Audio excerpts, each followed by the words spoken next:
I'm Christy Simpson. Today's question is, how do you develop and run a program run on kid leaders? How do you empower kid leaders? I think this is a really cool way to run your ministry. I've seen some different children's choirs that use their 5th and 6th graders to kind of be leaders. I think that's awesome.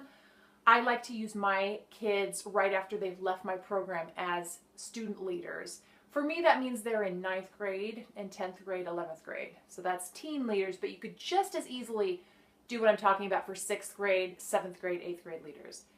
It has been a really, really cool thing to continue, for me, to continue to build into the lives of my children's choir right as they've left my children's choir.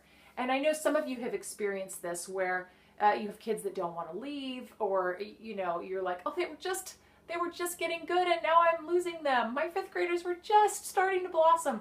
Well, having them as leaders is another way that we can continue to pour into them and train them up to ultimately, I think, replace us, or at least do all the hard stuff, which I have my son do already. Do the hard stuff. I know some of you have conflicts with if your youth group meets at the same time and you can't get them, but the more that you can try to find a way around that and still let them be involved, I think it's just everybody's going to win. For one thing, having them lead the children that are right under them is really cool, because those kids want to please the kids that are 2 years older than them or 3 years older than them, and then they also want to become them.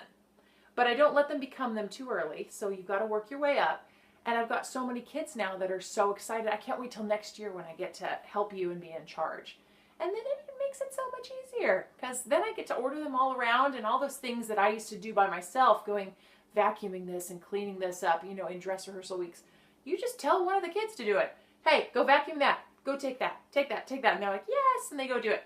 But also, I think it gives a lot of energy and enthusiasm between my student leaders and the choir, because they can get them excited. They can learn how to teach, learn how to be a director like us. It's kind of raising up the next generation slowly and keeping your program strong.